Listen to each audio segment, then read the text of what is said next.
여러분들과 존 고든의 에너지 버스를 간단하게나마 좀 나누려고 합니다.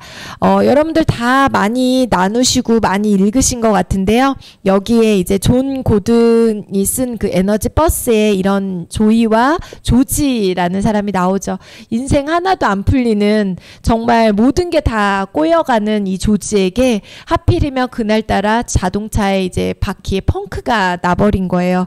이때 어쩔 수 없이 자동차를 맡기고 버스를 탔죠. 그런데 이 버스 운전수가 너무 특이한 거예요. 조이라고 하는 이 버스 운전수를 만나서 이제 일어나는 일들에 대해서 얘기를 하는데요. 여기에 조이라는 22페이지에 이런 내용이 나와요. 조이라는 저 운전사는 자기 이름 마냥 뭐가 그리 기쁜지 연신 싱글대지만 조지는 사실 자기 인생에서 이제 더 이상 그리 즐거운 일도 기뻐 날뛸 일도 없다고 느끼고 있었다. 행복하다고 느꼈던 것은 먼 과거의 일일 뿐이다 라는 내용이 이렇게 실어져 있어요. 그리고 조지는 생각했다. 저 여자한테, 조이를 얘기하는 거죠. 저 여자한테 뭐 그리 근심 걱정이 있겠어. 나처럼 속썩이는 팀원이 있는 것도 아니고 골치 아픈 일 처리를 해야 하는 것도 아니고 그냥 버스만 몰면서 미소만 날리면 되니까 나에 대해서 시시콜콜 알지도 못하면서 왜 이렇게 나한테 이렇게 관심이 있는지 이런 얘기가 나오죠. 그런데 그 밑에 하지만 조이는 알고 있었다. 지친 몸과 마음을 이끌고 매일 버스에 타고 내리는 사람들, 그녀는 그들을 얼핏 보기만 해도 금세 알아챌 수 있었다. 옷차림과 스타일도 다르고 나이나 성별 또 직업도 천차만별이지만 조이는 그들로부터 한 가지 공통점을 포착할 수 있었다. 생명 없음. 대부분은 전원이 꺼진 채 죽어 있었다. 그래서 조이는 그들을 암흑인간이라고 불렀다. 좀비처럼 걸어다니며 그저 하루하루를 견뎌내는 사람들, 목표도 없고 삶의 의욕도 없고 에너지는 더더구나 눈꼽만큼도 없었다. 몸이 건조하고 힘겨운 일상이 그것들을 모두 빨아삼킨 듯했다. 라는 부분들이 이렇게 쭉 나와요. 그녀는 숱하게 보아왔다. 버스 운전을 하면서 꿈꾸기를 진작 포기해버린 사람들, 낮에는 직장일로 밤에는 집안일로 시달리는 사람들, 그리고 매일 그들의 불평불만을 들었다. 너무나 많은 사람들이 과도한 스트레스와 과도한 피로와 과도한 업무에 짓눌려 있었다. 어쩌면 우리가 맨하테크를 만나기 전에 우리의 인생이 아마 조지의 인생과 같은 분들이 많이 계시지 않았나 싶어요. 그런데 이때 우리 조이가 이런 얘기를 합니다. 우리에게 일어나는 모든 일들, 그걸 선물로 볼지 저주로 볼지는 우리의 선택이랍니다. 자신의 인생도 마찬가지죠. 행복이 넘치는 성공 스토리로 만들지, 삼류 신파 드라마로 만들지, 사실 스스로가 선택하는 것이지요. 부디 현명한 선택을 하시길 바랍니다. 현명하게 라는 메시지를 던져요. 이때 조지의 마음에 여러 가지의 변화가 생기기 시작하는 거죠. 그래, 뭔가 있나? 라는 생각을 갖게 되는 거예요. 그러면서 10가지, 이 버스를 타면서 당신 인생이 바뀔 수 있다. 이 버스를 처음 탔던 사람들도 처음에 다 당신과 같은 마음이었다. 저 사람도 그랬고 저 사람도 그랬다. 라고 얘기를 해요. 그러면서 10가지 룰을 지켰을 때 당신 인생도 정말 에너지가 넘치는 인생으로 바뀔 수 있다라고 얘기를 해줘요. 그러면서 그 10가지 룰을 이제 하나씩 조지에게 하나씩 이해를 시켜주는 거죠. 첫 번째 룰이 뭐냐면 당신의 버스 운전사는 당신 자신이라는 거죠. 당신 인생을 스스로 책임지지 않고 그 버스를 당신 뜻대로 조정하지 않는다면 절대 원하는 목적지로 갈 수가 없어요. 당신이 당신 버스의 운전사가 되지 않는다면 늘 누군가 다른 사람의 여행길에 끼어탈 수밖에 없다라고 얘기를 했다라는 거죠. 우리는 다 모든 분들이 내 인생이라고 얘기를 하지만 내 인생으로 내가 주도적으로 살기보다는 누군가에 그냥 끌려다니는 그런 인생으로 많이 살아갈 때가 참 많다라는 거죠. 거죠. 때로 잠시 다른 사람의 버스를 타야 할 때도 있지만 어디까지나 우리에게는 각자의 버스가 있어요. 그런데 대부분의 사람들은 한 가지 중대한 실수를 범하고 있지요. 자신의 버스가 어디로 가는지, 어떤 경로로 가는지, 목적지에 도달할 것인지 모두가 다 스스로 결정해야 된다는 사실을 잊어버리고 그냥 하루하루 살아버릴 때가 너무 많다는 거죠. 그래서 우리 모두 우리 이 버스 내 인생의 운전기사는 나다라는 것을 우리가 잊지 말아야 된다라는 거죠. 하지만 이 버스 운전사가 나 자신인데 이 인생이라는 여행을 어떤 에너지로 꽉 채울지는 전적으로 나에게 달려있다라는 거예요. 그래서 저는 우리 사장님들에게 이런 얘기를 좀 드리고 싶어요. 여기에 몇 페이지인지 제가 표시를 못 해놓은 것 같은데요. 51페이지가요. 51페이지에 이런 내용이 나와요. 늘 인상이 이렇게 찌그러져 있는 조지에게 조이가 이렇게 얘기하죠. 조지, 난 지금 부탁하고 있는 게 아니에요. 그냥 아무 조건 없이 한번 웃어보세요. 조이의 목소리는 사뭇 진지했다. 조지는 조이가 심각해질 때 때로 꽤 무서워진다는 걸 알기 때문에 입가에 경련을 일으키며 억지 웃음을 지었다. 그런데 비록 억지 웃음이었지만 머릿속에 환해지는 걸 느꼈다. 그래서 미소라는 건 작은 겉모양의 변화가 나중에는 당신이 느끼는 감정, 생각하는 방식, 다른 사람과의 관계까지도 변화시킨다는 걸 알게 됐다라는 거죠. 우리는 미소가 아무것도 아닌 것 같지만 미소 하나로 나의 에너지도, 그쵸? 나의 생각하는 방식, 감정, 누군가가 바라봐주는 이 모습까지도 완전히 바꿀 수 있다라는 거예요. 그래서 우리가 내 버스의 운전기사는 나라는 것을 우리가 명확하게 이해를 했다라면 이제 이 버스를 운전하는데 어떤 에너지로 꽉 채울지 항상 웃고 미소를 던지는 것이 굉장히 중요하다라는 얘기를 던져줍니다. 그래서 내 버스의 주인은 나인데 당신은 어디로 가고 싶은지 여기서 아주 명확하게 물어봅니다. 당신의 비전은 무엇인가요? 5년 후, 10년 후에 어떤 모습이기를 바라나요? 그리고 당신이 몸담고 있는 조직의 비전은 무엇입니까? 어떤 모습이었으면 좋겠고 어떻게 만들어가고 싶은지 여러분들이 몸담고 있는 이 GL의 버스도 여러분들이 만들어가는 거예요. 그래서 어떤 모습으로 변했으면 좋겠는지 같이 만들어갈 수 있어야 된다라는 거죠. 그리고 내가 맺고 있는 인간관계, 친구, 가족들이 있다면 그 사람들과 어떤 관계로 됐으면 좋겠는지, 그들이 나를 어떤 사람으로, 그들에게 어떤 사람으로 기억되고 싶은지 우리가 이런 생각을 좀 이 책을 통해서 곰곰이 해보는 시간을 가지셨으면 좋겠습니다. 그래서 저는 우리 사장님들이 이 돈독 모임을 나눌 때 나는 누구에게 어떤 사람으로 기억되고 싶은가, 남편에게 내가 죽었을 때 어떤 사람으로 기억되고 싶고, 우리 부모님에게는 어떤 사람으로 기억되고 싶은가, 우리 아이들에게는 어떤 사람으로, 어떤 엄마로 기억되고 싶은지, 그리고 저는 마지막으로 항상 저에게 늘 중요한 우리 VIP 멤버들, 또 나의 파트너들에게 내가 죽으면 어떤 사람으로 기억되고 싶은지 그 부분을 늘 생각하게 돼요. 그러면 힘들고 어렵고 그런 순간들이 찾아와도 현명하게 으쌰으쌰 같이 이렇게 만들어가는 에너지가 생기는 것 같아요. 그래서 우리 사장님들도 누군가에게 한번 그 누군가 소중한 사람을 한번 떠올려보고 그에게 어떤 사람으로 기억되고 싶은지 저는 책에다가 여러분들이 그냥 쓰셨으면 좋겠거든요. 왜냐하면 한 몇 년쯤, 제가 이 책을 12년 전에 읽었잖아요. 그때 썼던 멤버들이 여기 다 있어요. 너무 이걸 보면서 참 웃음이 날 때가 참 많거든요. 지금 뭐 제 주변에 안 계시는 분들도 계시고요. 그때 생각했던 것과 지금 또 너무 많은 관점이 달라져 있다라는 걸 또 보게 되더라고요. 그래서 여러분들이 나는 나의 소중한 사람들 이름을 쓰시고 어떤 사람으로 기억되고 싶은지 우리 사장님들 한번 메모를 해 놓으셨으면 좋겠고요. 두 번째는 당신의 버스를 올바른 방향으로 이끄는 것은 열정과 비전 그리고 집중이다. 그래서 이런 내용이 나와요. 생각은 자석과 같기 때문에 우리가 생각할 때마다 생각은 그 생각한 대상을 자석처럼 끌어당기면 됩니다. 끌어당긴답니다. 생각을 하면 할수록 그 자석은 더 커지고 강해진다라는 메시지를 여기다가 던진다라는 거죠.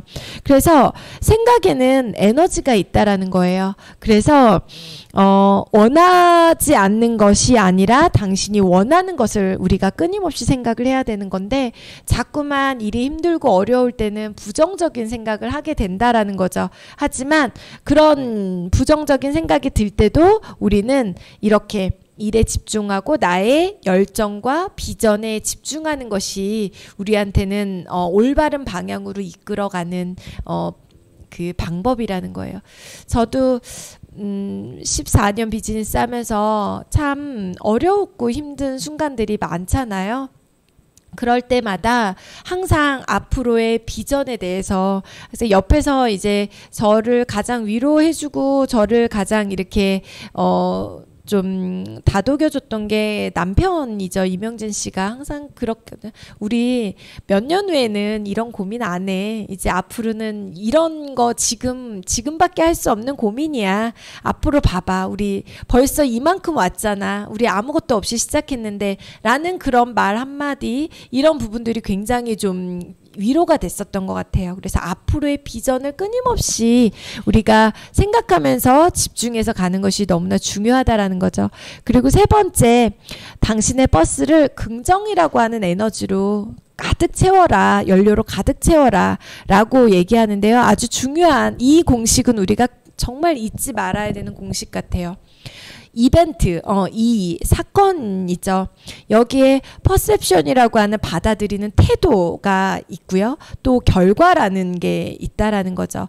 그런데 인생에서 일어나는 사건은 우리가 통제할 수 없어요. 일어나는 일들에 대해서 사람을 만나고 또 거기에서 좋은 일만 있는 것이 아니라 안 좋은 일도 있을 수 있고 일어나는 일들에 대해서는 내가 통제할 수 있는 부분이 없어요.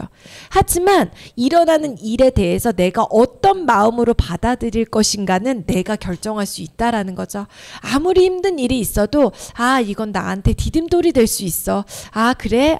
내가 사람 때문에 힘든데 이분이 나를 또 성장시키고 나를 멋진 리더로 만들려고 나한테 또 이런 문제가 생겼나? 라는 받아들이는 태도를 긍정으로 바꿨을 때는 전혀 다른 결과를 만들어낼 수 있다라는 거죠. 저는 우리 사장님들과 이 부분은 절대 잊지 않았으면 좋겠어요. 우리가 성공해 가는 과정에서는 분명히 좋은 날보다 제가 늘 얘기 드리는 거지만 열흘이라는 날이 있다라면 좋은 날은 한 20%? 10%, 20%였던 것 같아요. 만족스럽고 좋고 행복하고 나머지 90은 진짜 될까? 힘들고 어렵고 또 뭔가 문제를 만들어 가야 되고 또 마감을 해야 되고 이런 일들이 계속 연속이 됐었거든요. 그런데 결국은 그걸 받아들이는 나의 태도에 따라서 정말 그것을 딛고 일어날 수 있는 결과로 만들 수 있느냐, 그것이 아니라 계속 그 부정 안에서 왜 나한테 이런 일이 일어났지? 왜 나한테 이것을 왜 나는 스폰서가 도와주지도 않지? 왜 내 파트너들은 왜 이러지? 왜 우리 남편은 이렇지? 우리 아이들은 왜 이렇지? 계속 남의 탓으로만 우리가 만들어 간다라는 거죠. 그래서 받아들이는 태도, 내가 이 긍정의 에너지로 항상 어떤 일이 있어도 나는 긍정의 에너지로 만들어 가겠다라는 마음을 가지시는 것이 굉장히 중요하다라는 세 번째 규칙을 얘기해 줬고요. 네 번째, 저는 이 네 번째를 보면서 처음 이 책을 봤을 때 이거 혹시 메나테크에서 나온 책인가? 이렇게 생각을 했었어요. 당신의 버스에 사람들을 초대하라. 그리고 목적지를 향한 당신의 비전에 그들을 동참시켜라. 라는 네트워크 책도 아닌데 왜 이런 메시지가 나왔지? 라고 제가 의아했었어요. 그런데 이렇게 지나고 보니 어떠한 일을 하더라도 메나테크가 아니라 네트워크 마케팅이 아니더라도 내가 조그마한 옷가게를 하던 커피숍을 하던 아니면 어떠한 일을 하던지 간에 내가 나 혼자서 일을 할 수가 없다라는 거죠. 내 가게에 손님이 와야 되는 거고 내가 무언가를 할 때 같이 하는 동력자들이 있어야지만이 내가 그 일을 성공해 나갈 수 있는 거죠. 그러기 위해서는 사람들을 내 비전에 내가 뭐 예를 들어 옷가게를 하더라도 내가 파는 옷은 정말 퀄리티 있고 당신이 이 옷을 입으면 굉장히 돋보일 거다라는 비전을 우리가 제시를 하는 거고 이렇게 그래서 사람들이 당신의 버스에 타게 하는 가장 좋은 방법은 당신이 간절히 원하는 목적지를 말해주고 그것으로 함께 가자고 말하는 것이지요. 결국은 비전을 공유하는 것이 굉장히 중요하다라는 메시지가 이제 나온 거죠. 그래서 특히 우리 일은 누군가와 함께하는 일이잖아요. 함께 가고자 하는 일에 어떤 분들은 이렇게 굉장히 이렇게 많은 사람들이 모이는 리더가 있는가 하면 많은 사람들을 이렇게 모이지 못하게 하는 리더가 있었어요. 그 리더는 뭐냐면 그 모이게 하는 리더들의 공통점을 봤더니 그들은요 항상 비전을 얘기해요. 우리 앞으로 몇 년 후에 이런 일 할 거야. 우리 이렇게 되겠지? 라는 얘기들이 현실에서 하나씩 작은 일부터 만들어진다라는 거죠. 그래서 우리 GED 사장님들은 누군가에게 끊임없이 비전을 공유해주고 끊임없이 내가 앞으로 우리의 미래에 대해서 공유하는 것이 굉장히 중요하다라는 거죠. 그리고 5번째, 내가 버스에 태우고 싶어서 내가 초대를 했는데 버스에 타지 않는 사람도 있잖아요. 그들에게 에너지를 낭비하지 말라라는 거죠. 그런 사람들에게 일일이 신경을 쓰다 보면 정작 당신 버스에 타고 있는 사람들에게 쏟아야 할 에너지를 뺏기게 된다라는 거죠. 그리고 버스에 초대해야 할 더 멋진 승객이 있는데 그 사람들을 놓칠 수 있다라는 거예요. 그래서 여러분들이 기회를 주고 정보를 줬다라면 때를 기다리는 거죠.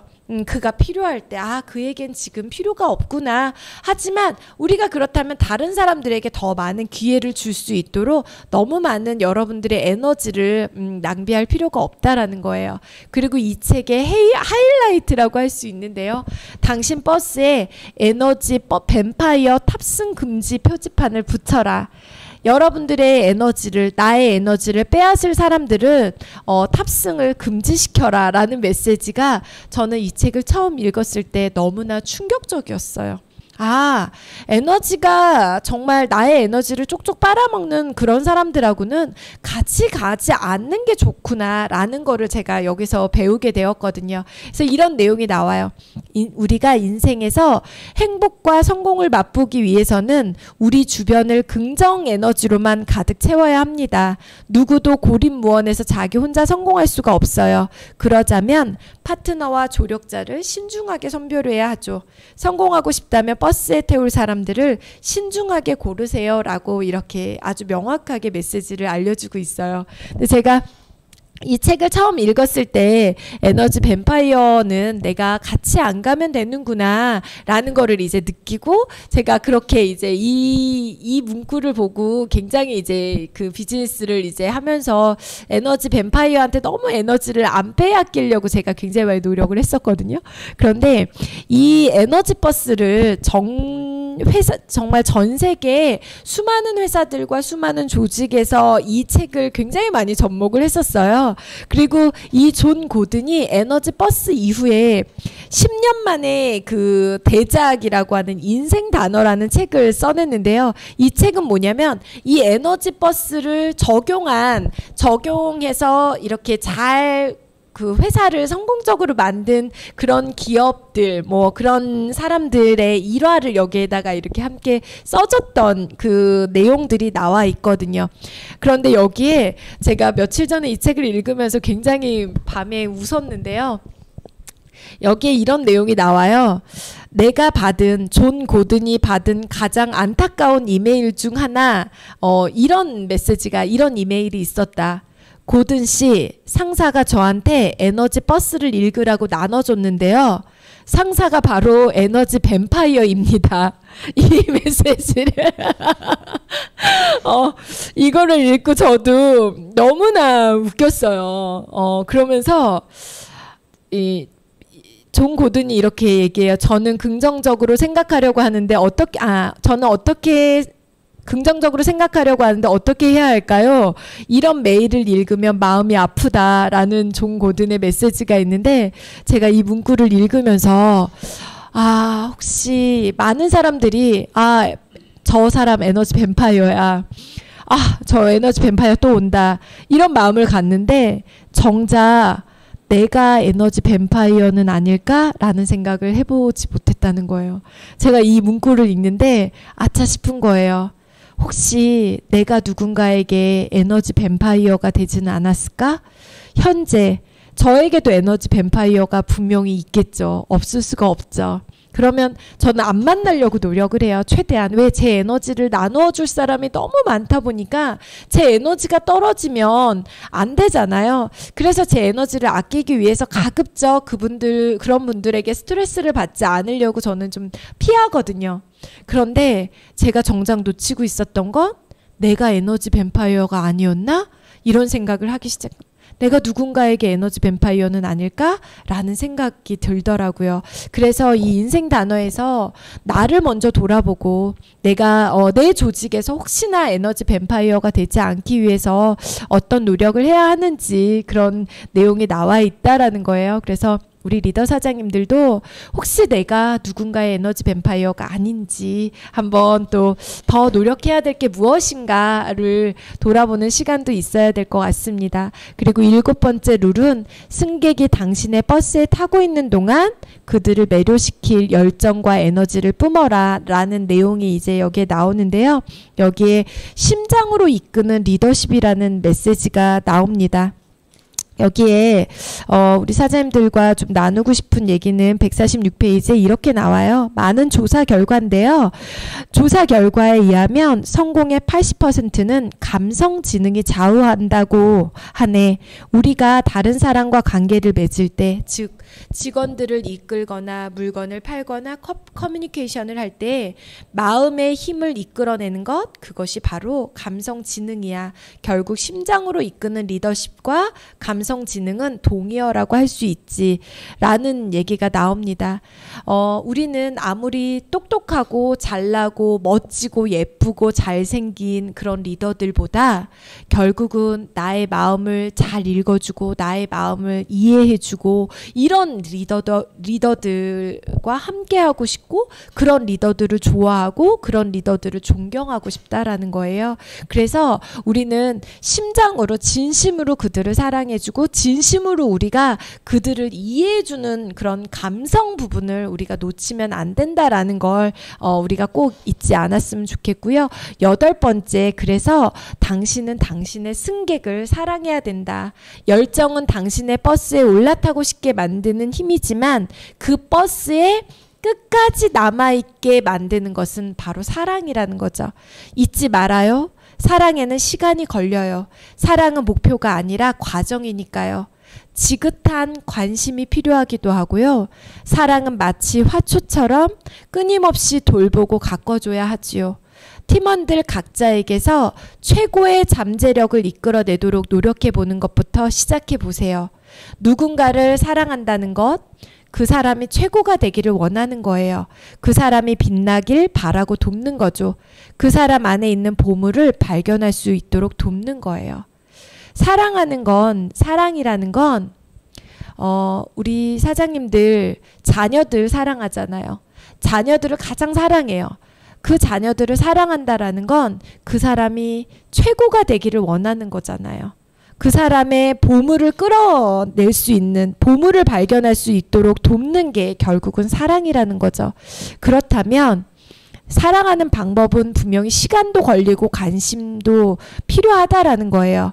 그런데 우리가 잊지 말아야 되는 건 사랑의 가장 중요한 건 그 사람이 어디에서나 최고가 되기를 도와주는 것, 그것이 우리가 사랑의 가장 중요한 방법이라는 거죠. 그래서 사랑하는 방법까지도 아주 명확하게 존 고든이 소개해 주었습니다. 시간을 많이 내어줘라. 많은 시간을 함께해라. 사랑한다면서 맨날 바빠. 다른 일에, 그건 사랑하는 게 아니죠. 많은 시간을 내어주고 귀를 기울여서 이 사람이 무슨 얘기를 하고 싶은지, 무슨 얘기를 또 듣고 싶은지 인정해주고 그를 정말 섬겨주고, 정말 그들을 섬겨줬을 때요. 그 리더는, 그 파트너는 절대 떠나지 않아요. 그 사람은 나를 배신하지 않거든요. 그래서 항상 섬기고 장점을 이끌어주는 사랑하는 이 5가지의 방법을 우리가 늘 머릿속에 시간을 내어주고 귀를 기울여주고 인정해주고 섬겨주고 장점을 이끌어내주는 사랑하는 방법을 우리가 명확하게 누구를 지적하고 가르치려고 하지 말고, 권혁순 사장님 아시겠죠?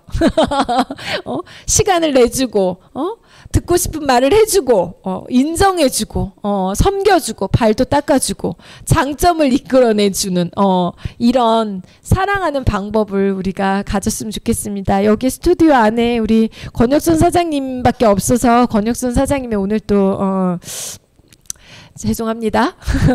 9번째 룰은요. 목표를 가지고 운전하라는 겁니다. 목표란 우리의 인생 여정에서 가장 중요한 연료예요. 목표를 갖고 운전해야 지치거나 지루해지거나 엔진이 꺼지는 일이 없답니다. 목표는 늘 우리를 새롭게 해준다는 거죠. 그래서 늘 우리가 나의 목표, 우리 팀의 목표, 우리 그룹의 목표를 가지고 운전을 할 때 우리가 힘들지 않고 달려갈 수 있다라는 겁니다.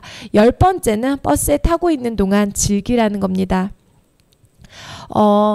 죽기 전에 많은 사람들에게 물었다라고 합니다. 만약에 다시 태어나고 싶다면, 다시 태어나 인생을 산다면 어떻게 다시 살고 싶냐라고 물어봤더니 감정을 더 많이 표현하고 싶다. 그리고 과감하게 기회를 그때 도전해볼 걸, 해보고 싶은 거 한번 해보고 죽을 걸, 이게 후회가 많이 된대요. 그리고 내가 죽은 후에 사람들이 나를 기억해줄 무언가를 남기고 싶다라는 거죠.